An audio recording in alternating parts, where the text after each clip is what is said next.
যারা পারবেন তারা করবেন, আগামী দিন তারাই টিকিট পাবেন। আর যারা করবেন না, I will throw them out. কাজ না করলে টিকিট দেবো না, বলো মাল না দিলে টিকিট দেবো না, 75% মাল জমা না দিলে টিকিট দেবো না, এমন বলছে যেন উনি নিজে কাজ করে উল্টে গেছেন। উনি কি কাজ করেছেন? আজকে ব্রিটানিয়া বন্ধ হয়ে গেছে, আজকে পশ্চিমবঙ্গে ব্রিটানিয়া বন্ধ হয়ে গেছে। আমরা ছোটবেলা থেকে শুনেছিলাম দাদু খায় নাতি খায়, হ্যাঁ পিসি আর ভাইপো মিলে খেয়ে নিল সেই কোম্পানিটাকে, তাই না? টাকা তোলার মাস্টার হয়ে গেছে। হ্যাঁ মাস্টার নয় তো, উনি মাস্টার নেই। মাস্টার কেন হবেন? জেন্ডার ভুল করছো। উনি ঠিকই বলেছেন, উনি টাকা তোলার মাস্টার না, উনি টাকা তোলার মাস্টার নেই, মিস্ট্রেস। আমি টাকা তোলার মাস্টার চাইছি না, আমি জনসেবক চাইছি। ভাইপো ছিল তো, ভাইপো বেরোচ্ছে না কেন বাড়ি থেকে? জনসেবক বিশ্রামে, বিশ্রামে না আশ্রমে, সেটা এখন খুঁজতে হবে। বিশ্রামে না আশ্রমে। আমি জানতে চাই না কে দখল করেছে, কিভাবে করেছে, পেছনে কারা গ্যাং আপ করেছে এবং কিভাবে এগুলো হয়েছে, আমি এসব জানতে চাই। সব আমি বলছি। পিসির আরে পিসির কোলের ছেলেরা সব দখল করছে, ঘরের ছেলেরা সব দখল করছে। যাদের যে গরু ওটাকে দুধ দিয়েছে সেই গরু দখল করছে। বেশি দেখতে গেলে ওই গরু লাতিও খেতে হবে। বাইরের লোক মানে কাকে বলতে চান? বাইরের লোক তো দখল করেছে, হ্যাঁ লোকসভা দখল করেছে বাইরের লোকেরা এসে, আমরা দেখেছি বাইরের লোকেরা এসে লোকসভা দখল করে নিয়েছে। বাংলার আইডেন্টিটি নষ্ট হয়ে যাচ্ছে কেন বুঝতে পারছেন না? আপনার টকের টাকা খাওয়ার জন্য এবং আপনাদের টাকা খাওয়ার জন্য, ও মুখ্যমন্ত্রীর জন্য। বাংলার পরিচিতি নষ্ট হচ্ছে এই মুখ্যমন্ত্রীর জন্য। আমি রাস্তায় গেলেই দেখতে পাই, পুলিশের চোখে পড়ে না, সব চোখে ঠুলি দিয়ে বসে আছে। এখন ওনার চোখের ঠুলি খুলেছে, উনি এক চোখে ঠুলি খুলেছেন আর এক চোখে ঠুলি পড়ে আছেন। এক চোখে ঠুলি খুলেছেন বলে উনি শুধু গড়িয়াহাট আর হাতিবাগান দেখতে পেলেন, উনি একবারও রাজাবাজার দেখতে পেলেন না, পাক সার্কাস দেখতে পেলেন না, তপসিয়া দেখতে পেলেন না, চাঁদনি চক দেখতে পেলেন না। লাল কালো তিরপলের বদলে নীল সাদা তিরপল লাগালে খুশি হয়ে যাবে? হ্যাঁ নীল সাদা লাগালে খুশি হয়ে যাবে নাকি সাদা কালো লাগালে খুশি হবে? লাল কালো তিরপল মানে তিরপলের রং যদি পাল্টে দেয় তাহলে তুমি খুশি হয়ে যাবে, তাহলে আর দখলদার নয়। এই মানে আমার বক্তব্য হচ্ছে মাথা ঠিকঠাক আছে তো নাকি সোডিয়াম পটাশিয়াম সমস্যা? বলুন তো, একেতে সেন্ট্রাল গভর্নমেন্ট টাকা দিচ্ছে না, তারপরে আমি কটা রাজ্যকে টানবো? খেলা মেলা সবকিছু টানতে হচ্ছে ওনাকে, তার মধ্যে এই অবস্থা।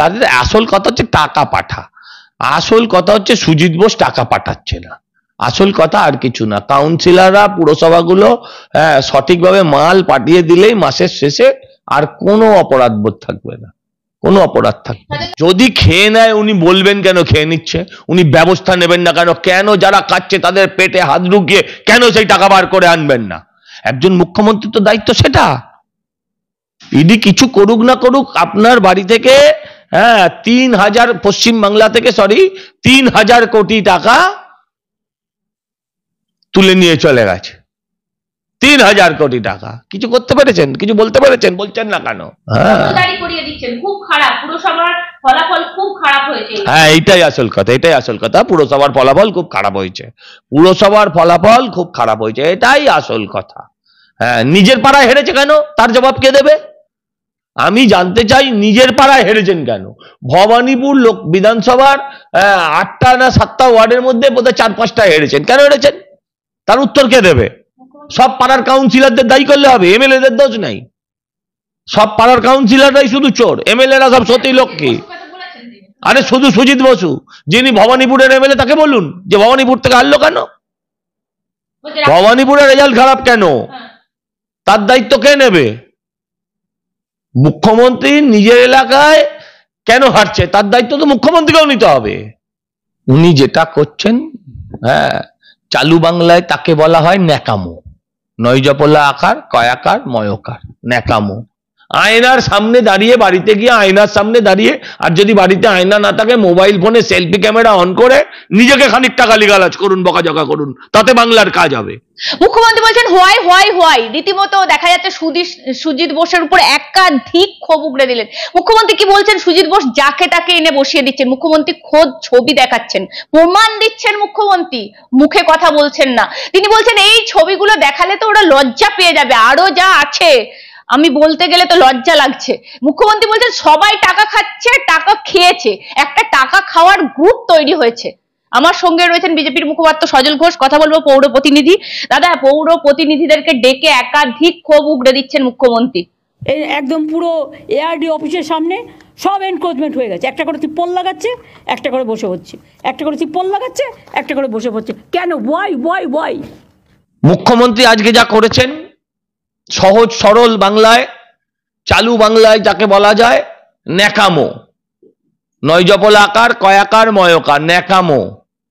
এক যুগ পরে মনে পড়েছে রাস্তা দখল হয়ে গেছে, এক যুগ পরে মনে পড়েছে সব দখল হচ্ছে, কাটমানি খাচ্ছে, টাকা তুলছে।